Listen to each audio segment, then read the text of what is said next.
¿Los otros?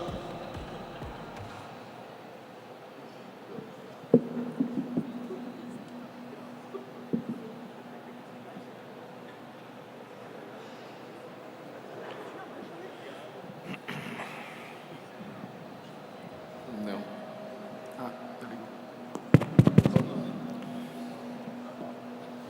Hola. So let us now continue with this part of today's activities. I will now introduce the facilitators of this tutorial. This tutorial is called BGP Routing Security, Delegated, RPKI, and Krill. With us are Eduardo Barazal Morales, who is Coordinator of Autonomous Systems Training Area at CEPTRO at NICBR. Tiago Nakamura, he is has a degree in computer engineering and is a development analyst at nic.br. Lucas Jorge da Silva, who is a project analyst at CEPTRO at NICBR, Wanderson Modesto da Silva, who is a project analyst at NICBR, and Paulo Antunes Vieira Neto, who is a development analyst at nic.br. This will be a session in Portuguese. We have simultaneous interpretation into English, both for those who are here in person and for those who are following the sessions remotely. You can find at the bottom of the screen the option to select English. As I said, the headsets for those who are in person can be picked up at the entrance to this room. So I now give the floor to the facilitators, Eduardo and company. The floor is yours.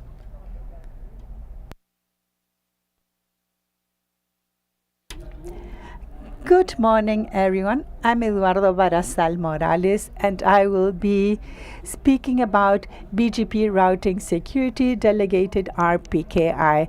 Now, let us review a couple of things on RPKI that were mentioned this morning.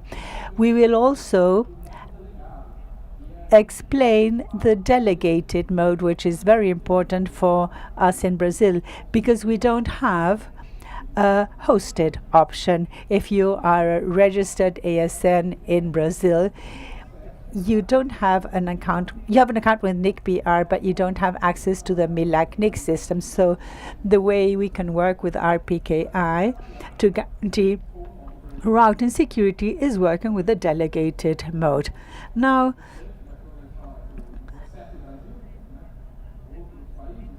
if you are from all the other countries except for Brazil and you wish to use a delegated mode, LACNIC can also speak with you in delegated mode. There are advantages and disadvantages when we compare the two. The hosted mode is simpler than the delegated mode. There's a graphic interface, but in the delegated option, you have to set up a software that was already mentioned. We have Krill here.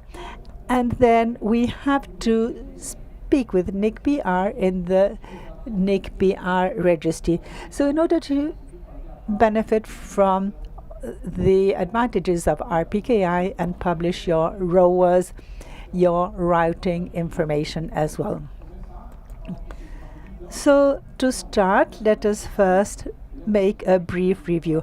RPKI is a structure developed to validate number resources with autonomous systems and IP frequencies that have been allocated to the different institutions and that they can use together with BGP in order to have greater security. We will be publishing information on the prefix, and we will be also announcing this in the BGP. Others will be validating that this prefix corresponds to your organization and that you're using that prefix for routing purposes. You then validate this information in order to receive traffic. This avoids having problems like the ones we heard earlier this morning, for example, prefix hijacking in BGP. So the collaboration between all the ASs is of utmost importance. The internet has many autonomous systems that exchange traffic, and they forward the information as well. So everyone is responsible for the information that is then forwarded. If we forward information correctly, then this is correct for everyone. But if we receive correct information, this is also very important, because then we won't make the same mistake that was previously done by others. So all this has to do with manners, good manners precisely. So this is when dealing with routing. Now, what is RPKI? A brief review. Just to refresh what we said before, we have the AS here in our design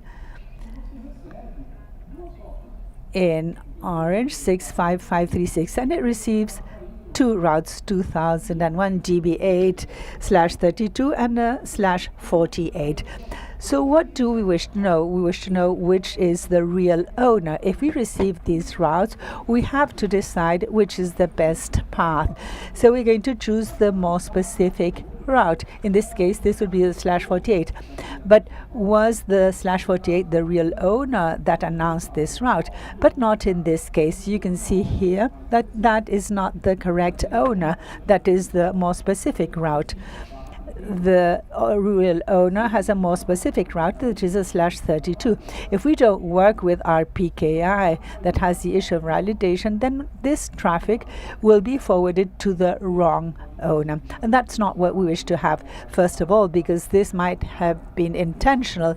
There might be an intention of hijacking this traffic. And it could also have been an error. So this traffic will be forwarded to the wrong server, to the wrong destination. The client won't access the service that they wish to access. It might also happen that they might file a claim to the provider because they don't receive internet, they don't receive the service. So these problems are solved with RPKI. Now with RPKI, we validate this announcement. So we receive the /32, we receive the /48, but the real owner sent us the /32. I'm going to accept that, and I'm going to tag the other as invalid, ruling out that route. So my traffic will then be forwarded to the correct address. If there is an error, we are still speaking with the real owner, so we can reach the correct destination. Now, to better understand the RPKI structure, we're going to work in two different parts. We have the certification and we have the validation. We speak about the certification, publishing our resources that this can be later validated. In the case of LACNIC, it cannot be hosted. They publish the information, the ROA that is in the hosted mode. And in the case of Brazil, we don't have the hosted mode. We have to use the delegated mode. So we need to publish the information in a repository, and then other ASNs will be able to obtain this information to verify that everything is working properly. But this would be the second part, the one of validation, and we'll be discussing this later on.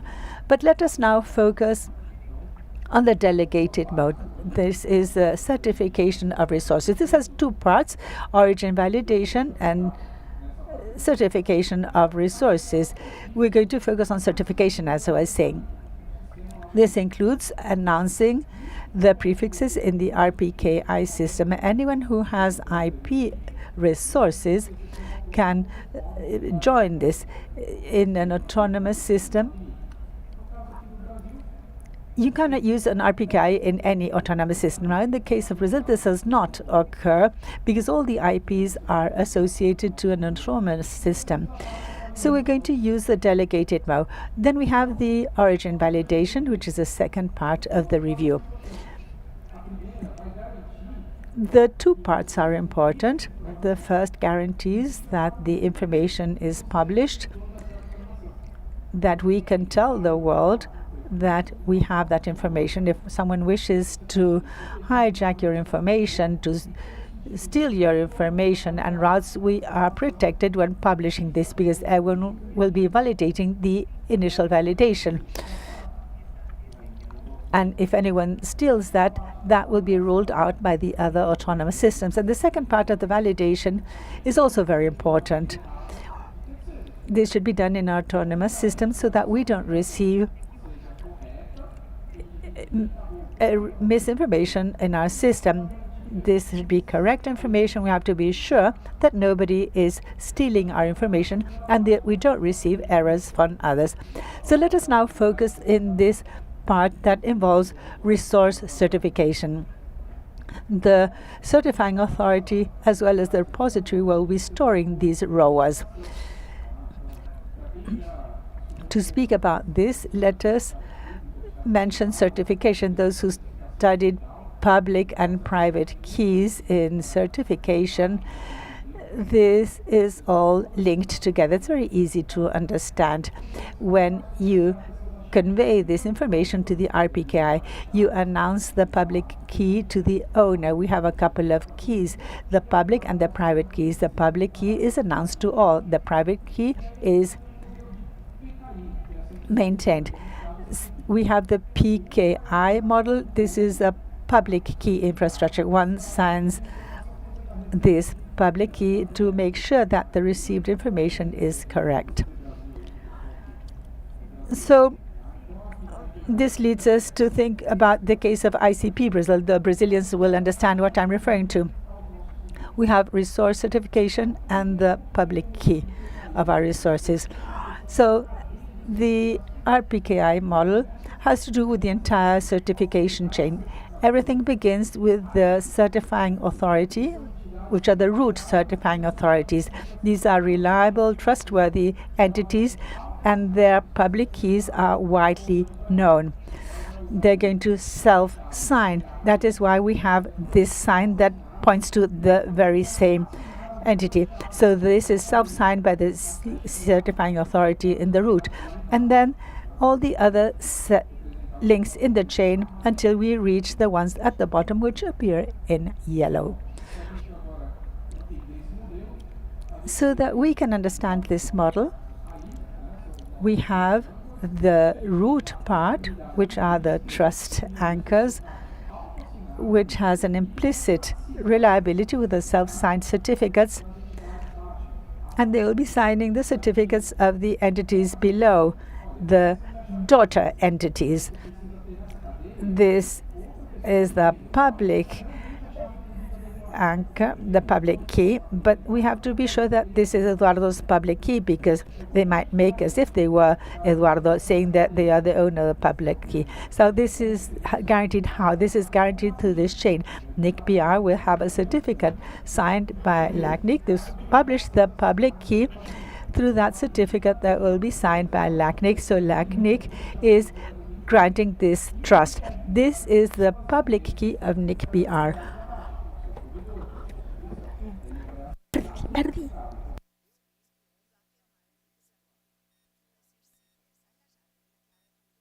Então, com essa cadeia que a gente...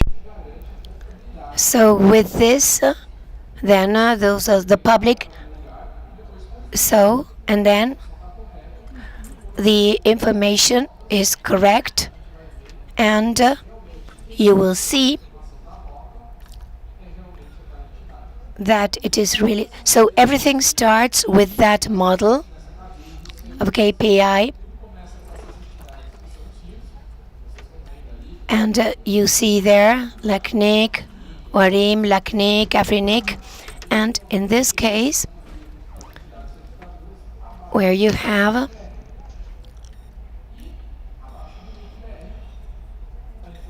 LIC-BR, and then you have that chain. And so although it sounds a little bit complicated, but as soon as you enter them, it's easier to understand.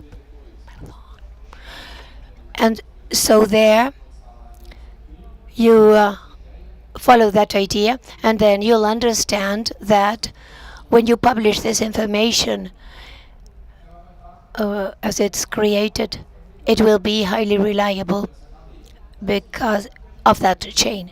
So here we explain the theory so that you may understand how the entire system works. So there you have it ready, and you'll understand that there is a chain of trust and that the information will be correct. So you'll have the certifying authorities in the case of NECBR, and the resources available for the organization, and then the final entities, the providers that will validate the documents that were assigned, that are contained in the RPKI repository. So following this RPKI certification chain, each RIR may be an authoritative source for the allocation of resources. So you, with NECBR or with LACNIC, you can trust the use of that RPKI because they are generating the resources for them and you are using their system. So here is the issue of the ROAS, the Route Origin Authorization. It says, I authorize this autonomous system to originate this prefix. So there we have, then you have the validation, and you have the signature of the organization that you can check by using the entire certification chain and to check whether the document is true. And that document, so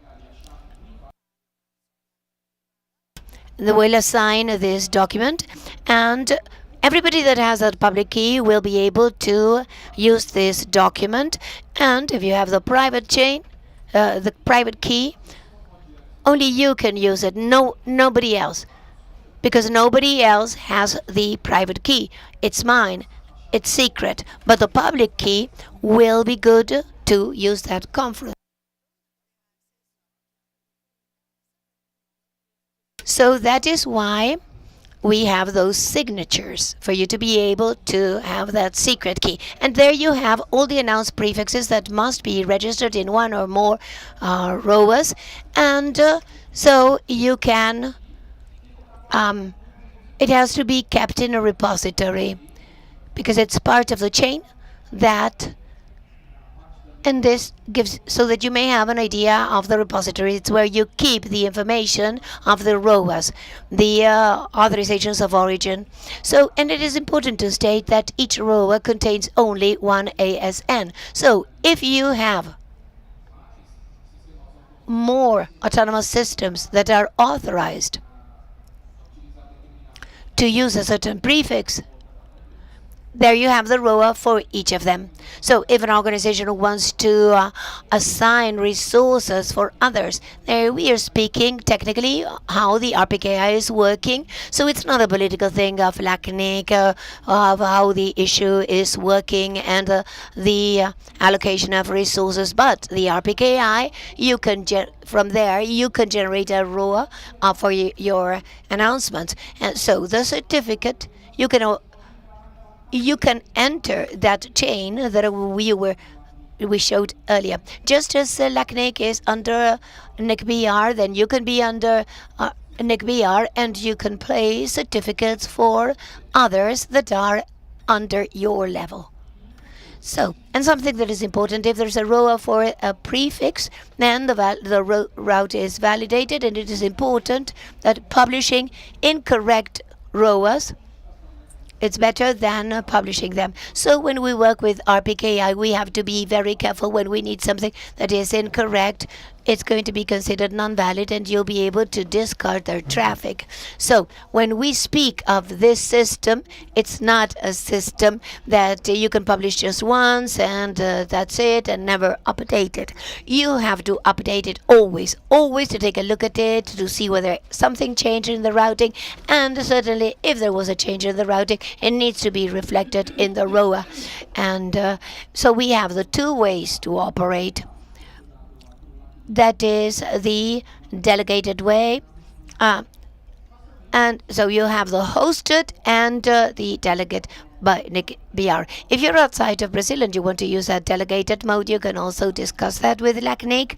The advantage of that is that in the delegated mode, in the public and the private keys, it's better under your control because the private key under delegated mode is in your hands, so security is with you, while in a hosted way your private key is at LACNIC. So as we showed earlier, if you are acting on multiple RIRs, if you have assignments, if you were assigned from different places, if you are multinational, it might be useful to use the delegated mode that will help you with those automation systems that enable you to do it. In the case of the delegated mode, we're going to have LACNIC with a NIC talking with NIC-BR and NIC-BR talking with you. So we are going to enter into the distributed system of certifications.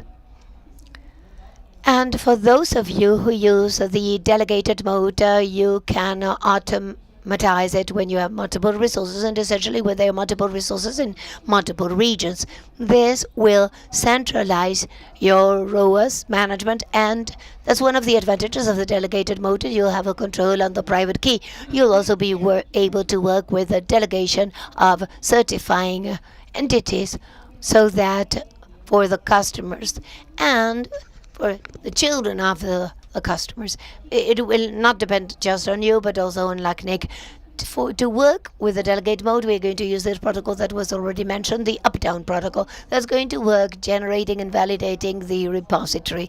Each CA stores their own private key, so the key is in your hands, and will use and your certificates for the CA parent to be assigned. In this case, it would be NIC-BR, and you're going to work with the publication of certificates and the ROAS. In the delegated mode, you may have your own repository or that of third parties. The NIC-BR gives you a repository if you want to use it. So, as to the delegate mode, what do I need? In this case, we recommend to use the Krill software that is broadly used. It's a tool that is always updated, and we use it even internally. So the use of the NL, NetLabs, and Krill, this is what we're going to show you, and you can use this publication server. You can use your own of third parties, NIC-BR, as I pointed out. So here, let's introduce Krill. It's an open source software. It's good for creating, managing, and publishing CAs and ROAS, and they have their own repository. But you can use it also from repositories of third parties, such as NIC-BR. You can use it with a command line for a graphic interface for the users. And if you wish, you can also download the software from the site of the Internet of Labs. As was pointed out, RPKI is a system that is always updated, you always have to be paying attention.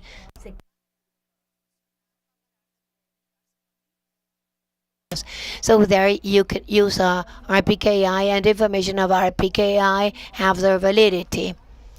And so if Krill no longer works, you are going to see all the elements, and the information will expire, and then it will go out of the repository. So they consider that you are not using RPKI. Your information will not be known. So you need to keep the Krill server always active, so that they will always be talking with NIC-BR with LACNIC, and that everybody has access to the information. So maintenance is of the essence.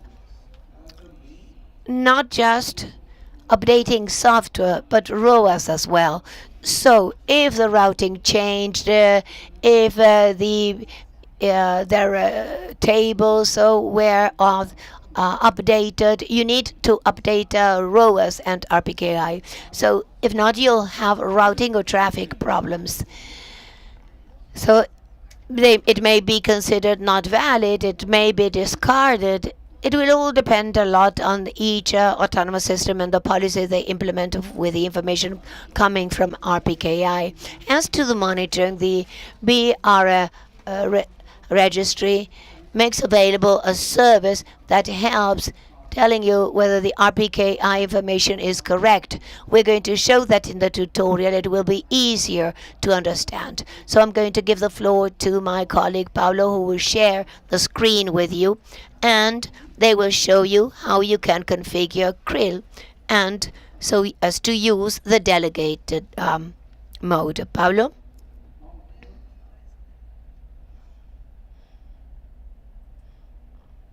Pablo?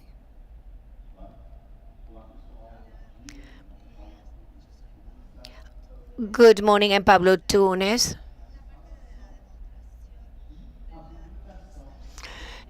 And this is a laboratory installing and configuring ROAS through Krill. So do you see the screen?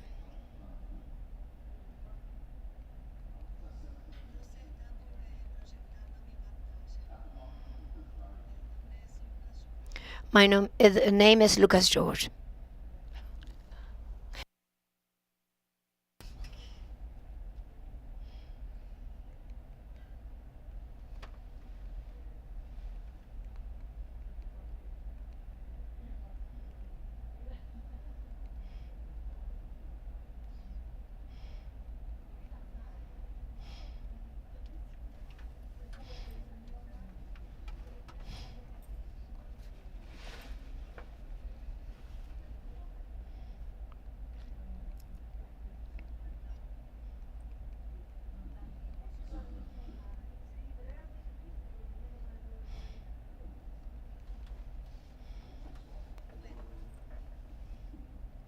Okay.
So let me resume.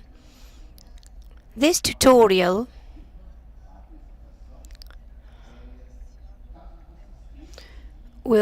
this will be a demo. If you wanted to replicate using your autonomous system, we have this tutorial. This is in the Moodle saladiaula.nic.br. This is just a tutorial. This is a PDF version that I'm also going to follow in this presentation.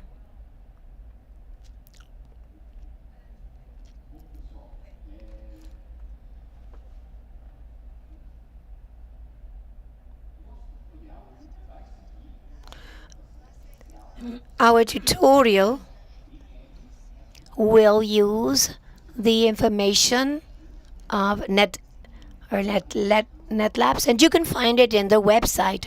In addition to Krill, they have the L originator, that is the RPKI validator, and here in their documentation you can verify. Here you have the info. This tells you what software you have to use, how it works. It's open source. It's free of charge, and you enter the how to install it. To install it, we are going to pick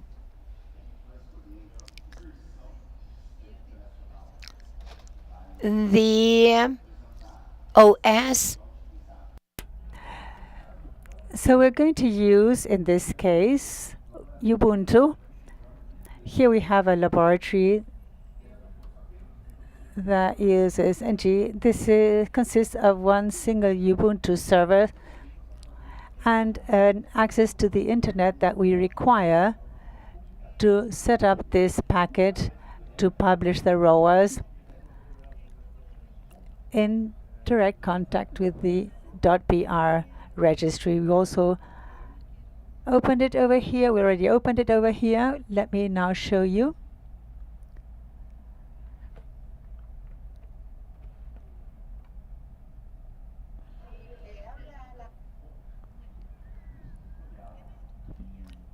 So in this tutorial that is available,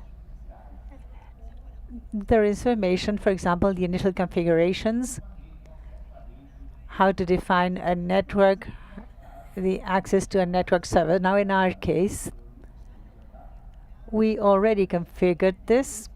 It already has access to the internet.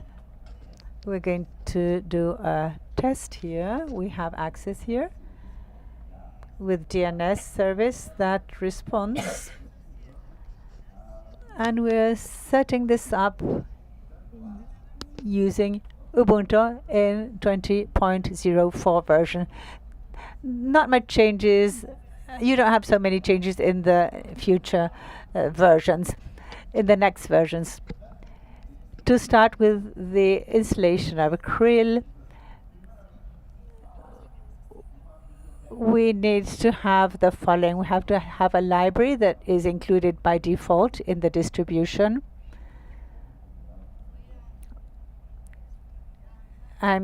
It is called libcurl. That comes by default.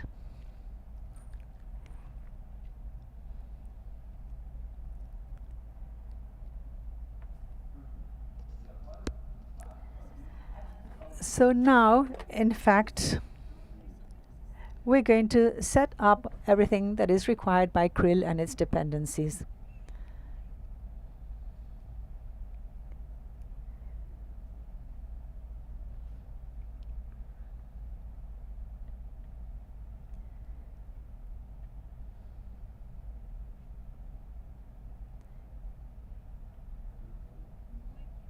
Great.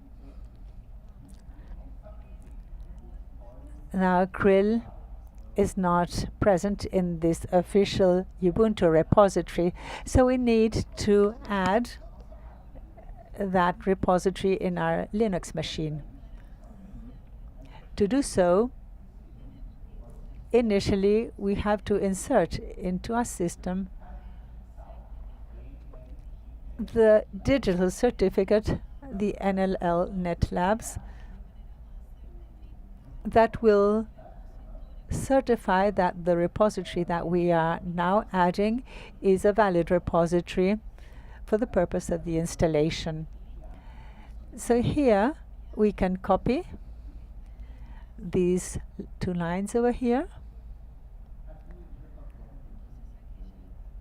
So it's ready over here because I had pasted it in our virtual machine. Now with that command that I just did, it added our Linux machine. It added to our Linux machine the NL Labs key. Now we will be able to add the repository, and finally we'll be able to set up Krill directly. To add this repository, we have to apply this command. It's a bit long, and it often happens that the line is interrupted. We have to be very careful when typing this, or otherwise we have to copy and paste these two commands. These are long commands, and if we don't type this in correctly, you won't be able to set this up. So it's ready over here. I'm going to paste it. So copied and paste over here.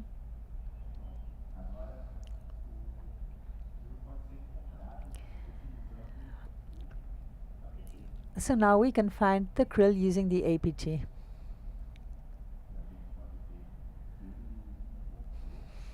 We can see that it found the repository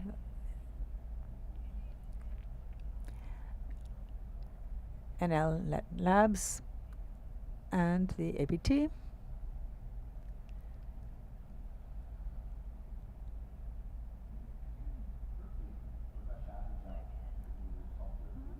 Right, so now we downloaded the Krill software.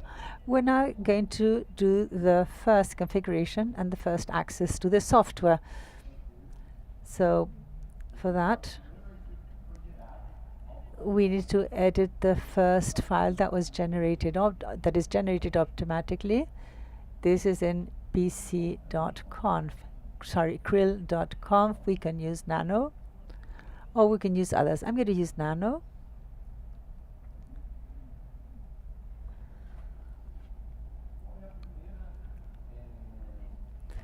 So what is the first configuration that we have to do?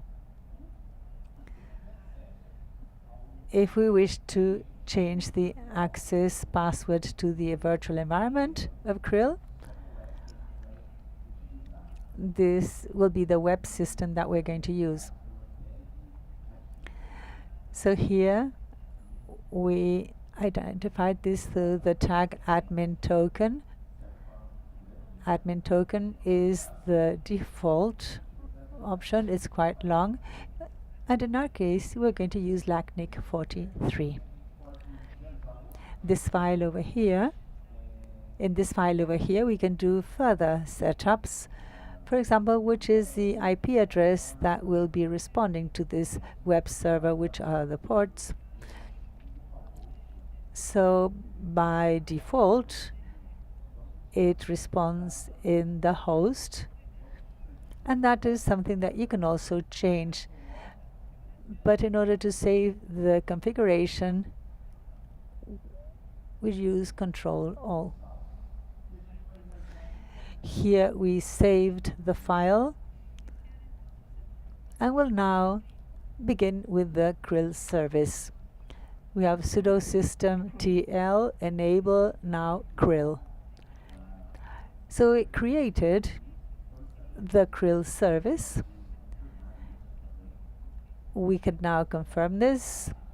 Systemctl status Krill.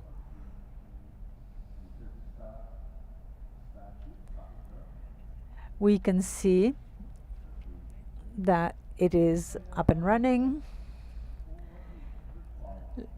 So let us now go to the access to this virtual environment. This is present in the local host, as I mentioned before. We have to access here in the local host in port 3000. Now our initial access warns us that the access certificate to this site was self-signed. It was signed by the same service. And because we're using localhost, we can continue. So here we have to use the password. This is through the admin token. We had put LACNIC43 in the file, so we can now access the Krill. This is the Krill environment. Now we have to create a name for that certificate. Let me use this as an example. Minha CA. So we created our first access. This is our certificate of the Krill. However, in order to configure and publish our ROAs, we need to communicate with the BR registry, in other words, with nic.br. So we have a testing environment over here, beta registro.br.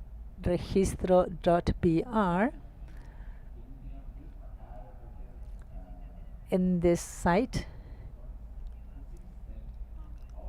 this looks the same and with the same options.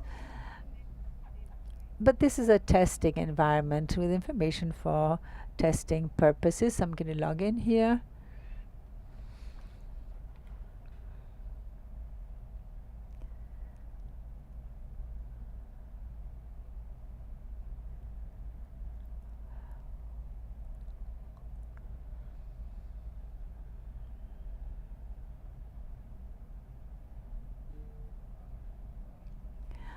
I confirm that I'm a human being.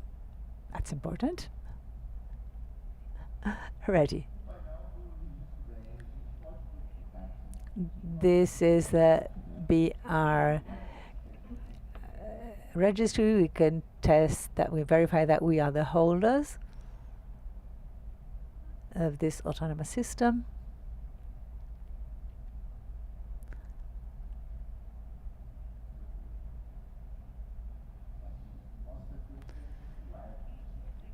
Over here, we see that I am the holder of an ASN with 2 IP blocks.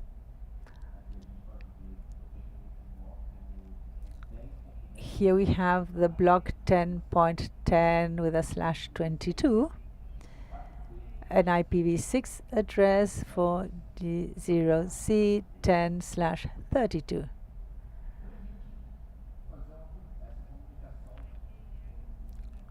Now, in order to establish this communication with the BR registry, we have to follow the process child request parent response. I have to do this as if this were the parent. We have to await the response and the information published in RPKI. So this is done manually. The first part has to be done manually, but then the Krill software will constantly update the certificates, so we will have no need to repeat these processes again and again. Over here, we have a CML, which is a certificate of the HMD. We go back to the BR registry, and at the end of the holdership part, we have the part where we can configure the RPKI. Here we can proceed with the configuration. So what do they ask us to enter here? This is a child request that appeared in the Krill. We copy it and paste it over here. We click on Enable RPKI and the response of a parent response. We're going to copy this response. We're going back to the Krill and paste it over here. We here have to add the name of this parent, nic.br. We confirm and ready. Our Krill server already has direct communication with the BR registry. It identified the information that I previously showed, the ASN number, which we have over here, the IPv4 block and the IPv6 block that I have. Now, in order to publish the ROAs using Krill, we need to disconnect from the repository. Like Eduardo mentioned previously, we can use our own repository. But here we have a repository of the BR registry for the purpose of these publications. So we go over here to this part, we add a repository. It generates an XML file following the same process. So let us now copy this. We go back to the BR registry page. We now configure the remote publication. It's going to need this XML. We're going to paste it over here and allow the remote publication. So you have a response here. I'm going to copy the response as well. And I go back to the Krill and I paste it. And now it already has access. You have access. And you can publish our ROAs using the repository of the NICBR registry. Now we'll go on publishing our ROAs. We have this tab. We have the blocks for IPv4 and IPv6. Let's remind you that this information, they obtained it communicating with NICBR. We publish them. We publish the ROA. And here we'll add our ASN, the prefix 10.10.00/22, as we have it here in the NICBR registry.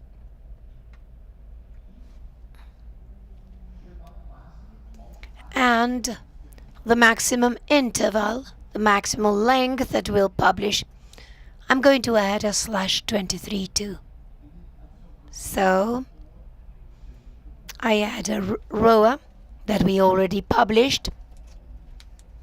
So I can publish a route with this prefix /22 or up to 2/23s. And here I'm going to add here for IPv6 the same ASN 65500. Oh, well, there you have. You complete this, the prefix /32, and the maximum length of the prefix. In this case, I'm going to put a /33, following the same rationale of the IPv4 block that is already published.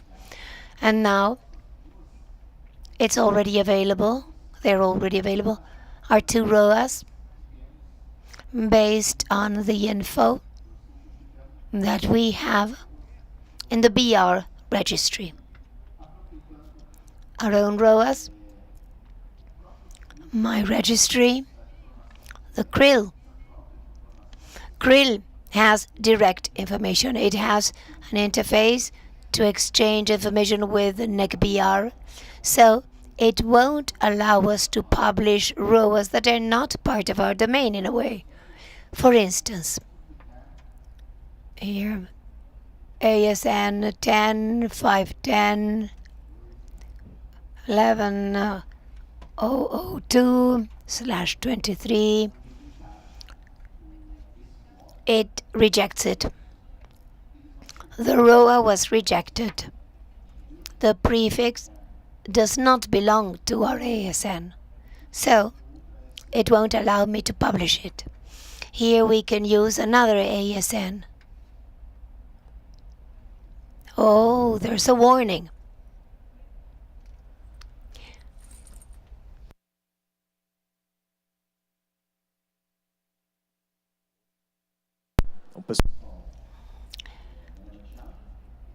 I'm Tiago.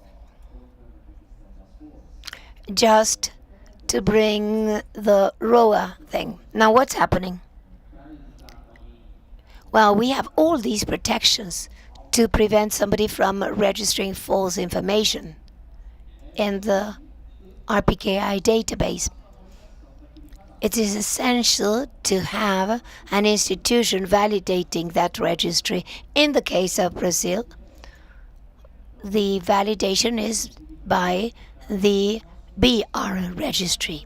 They check the info because it's the institution in charge of assigning the blog, so they are very well aware of what are the blogs that belong to each one. So if I try to publish an information that is not mine, they won't let me.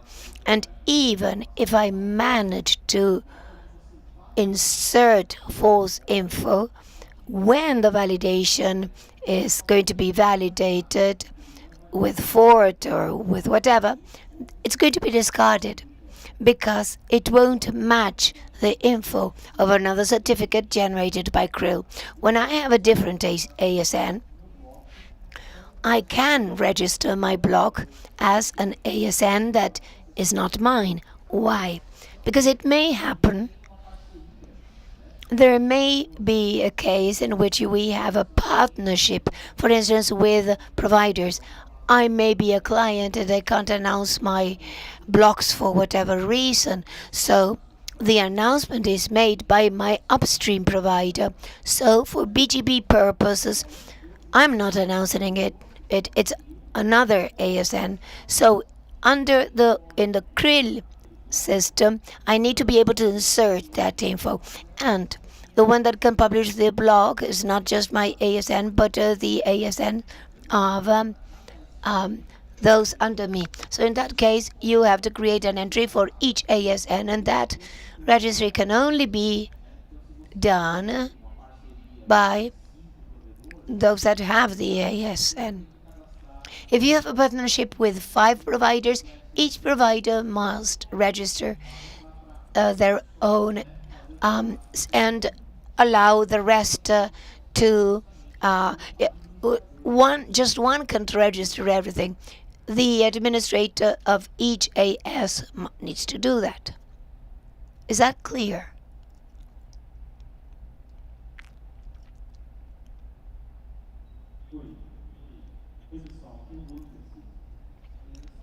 I'm Anderson.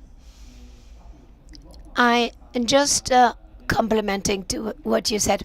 Could we go back to the site where we have NTL labs step by step? NetLab.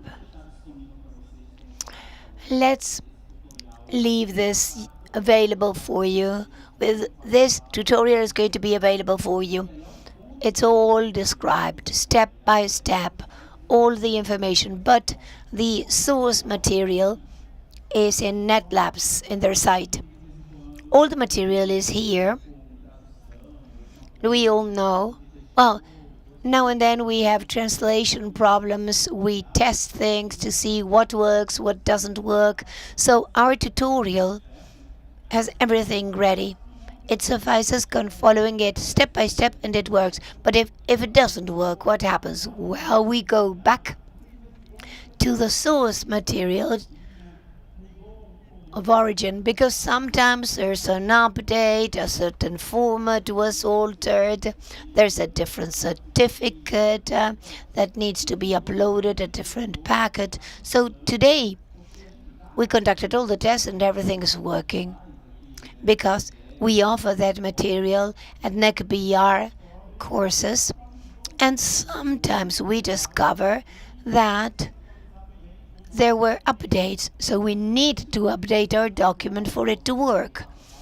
If you use our step-by-step description in our tutorial, and if for whatever reason this doesn't work, check whether anything changed. maybe there's an update. We always do that job. So we take care of that because it's really important. So go to the source material, see if anything changed, check whether it's due to that, if that is what happened, or if it's Krill. So, are there any questions? We have some time for questions. So, if you have any questions, go to the mics. You can do it. Say your name, where you come from, and your question. I'm Janae. I'm of the Amazonia. I had a doubt as to the process because you explained, well, I have my autonomous systems. I want to disseminate the blocks of a partner, of an operator that yielded her blocks. Are there any rules, any norms stating how that should be done? Because I realize that there are some operators that restrict this sharing this sort of things.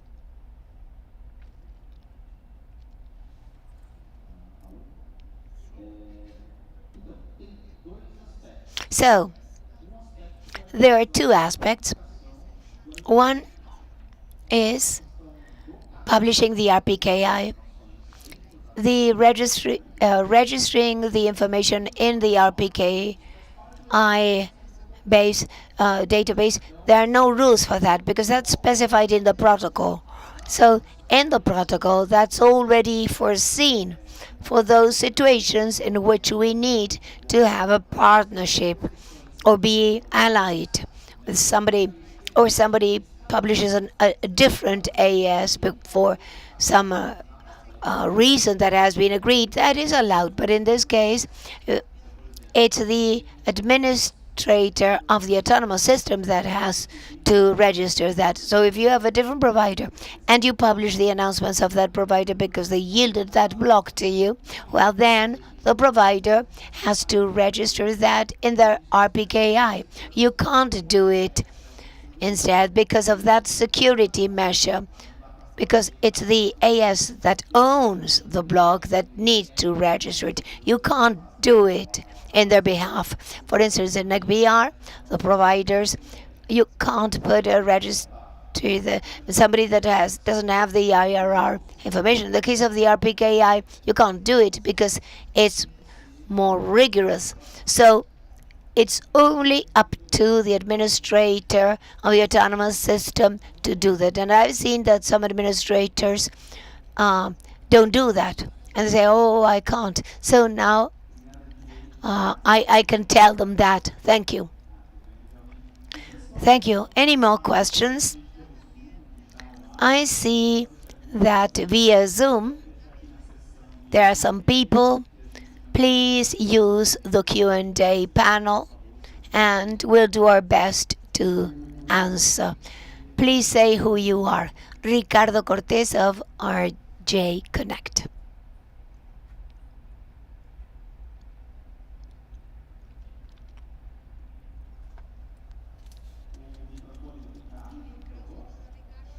Ricardo's mic, please.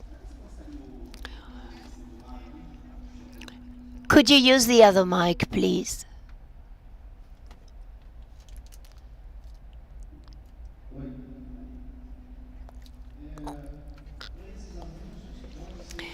So for these announcements, could it be on IPv6 only, or do you need IPv4 server? And the other question is, sometimes as I synchronize, Nick asked me to revalidate, and sometimes we have to install Krill. Is that out of security, or is that a flaw in the protocol? For the server to communicate with a BR registry system, that's an RPKI standard. It's called the up-down protocol, and that's done through HTTPS.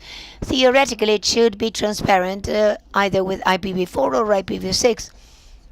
So it works with either protocol. Now, as to synchronization, there are two aspects.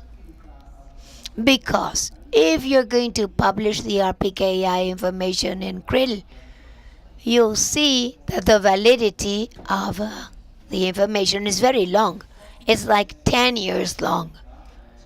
Only that, as a matter of fact, that validity may be deceitful because it's not because that ROA was published that it will be valid for 10 years, because in the validation process, I won't consider only the ROA information. There are many other certificates that are generated by Krill automatically to cross the data to see whether the ROA is true. Um, so if somebody introduced a false ROA, when this is validated, you can also check it to make sure that there were no changes in the document. There's a file that is called manifest. That is the document that tells you what the valid ROAs are. So this manifest has a much shorter validity, only 1 week. So even though the ROA is valid for 10 years, if that manifest expired, then automatically the ROAs will be, it will come from the RPKI system. The ROA is valid. Well, if the document is valid, but the second document that validates it has a much shorter validity period. That is why we do that active monitoring of the registry using the Krill system in order to guarantee that you are not left without connection in case of expiration of the manifest date. In the case of validation, this should not occur so frequently. This is exchange of XML files, and these files don't change over time. Krill automatically renews the internal certificates that you would need in order to update new information or to update the manifest file, or also the keys that you are using to communicate with the registry. Now, if that would occur very frequently, I think it is worthwhile requesting support or even notifying us. Maybe we can check that during the break so we can look into it in detail, see what is happening in fact. And the question on IPv6 is because there are many people that are putting it on NAT, and that I think does not work very well. So if you only have IPv6, that would work very well. Yes, in theory, both only with IPv6 or with NAT, because the communication with Krill is from the client to the server. The server doesn't make requests for the client. It's always my Krill server that will submit the information to the registry. So even if it's behind a NAT, you can still have a Krill server that has IPv4 only behind a NAT.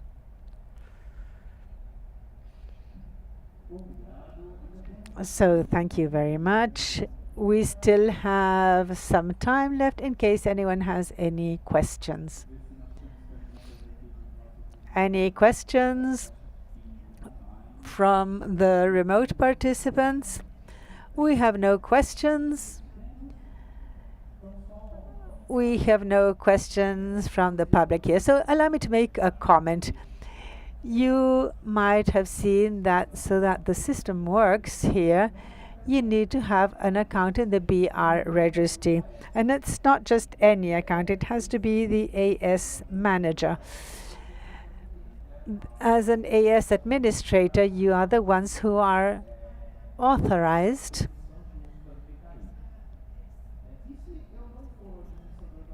to provide that RPKI use. If I'm not the administrator, how can I use the system to learn more about this or to test? Even as an AS administrator, I'm doing it in the production part. So how could I do this in a more secure way? So what can we do in that case? you can use the test systems, the Krill test systems. What are these? If you access the Krill documentation, you will see that you can upload a testing environment. So what is this testing environment? There are two ways to proceed.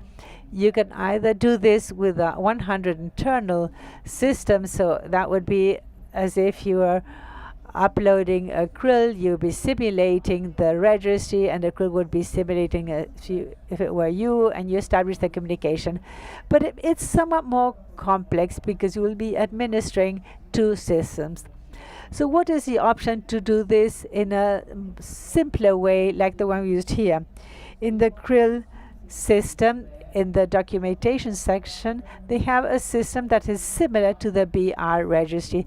This is open to anyone who wishes to conduct any test.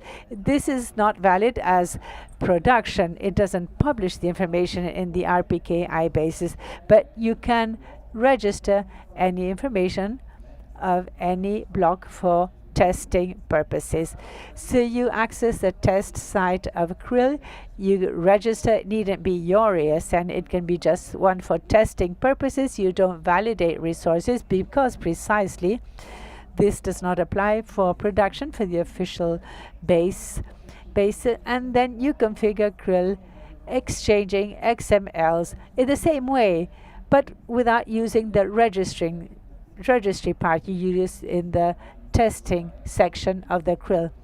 You can do this, therefore, even if you are not the AS administrator. You might try to test this out before publishing this in the official base. So I already asked my questions. I would like to insist once again. Let me remind you that Eduardo, Paulo, and like everyone commented, this is as follows. RPKI is divided into two parts. We saw this part now where we publish our ROAs. We did all that section. And this afternoon, the LACNIC people will show you how we validate this information. They're going to show you that you have software for validation purposes of the ROAs. During the tutorial this afternoon, you will see the Fort. This is a software used by LACNIC. This was produced by LACNIC. So this will be included in this afternoon's tutorial for the second part, which is a ROA validation. We published the ROAs. The ROAs are in the repository now. So now we have to look up the information in those repositories in order to forward them to our devices, and the validator software will maintain the connection and forward it to the equipment that will do this validation in order to determine that I have anything in my BGP which should not be there. So it will then classify these ROAs. The second part this afternoon, therefore, will approach the RPKI and how we integrate the two parts. I would now like to thank on behalf of NICBR for giving us this opportunity. If you have any questions, we'll be around all week, so you can contact us at the booth or during the coffee break. This afternoon we'll have an IPv6 tutorial, also one on IPv6 only networks, which is the way forward. So we'll be around and we'll be delighted to speak with you. So thank you very much to the speakers and for the participants. This was a great tutorial and we are on time.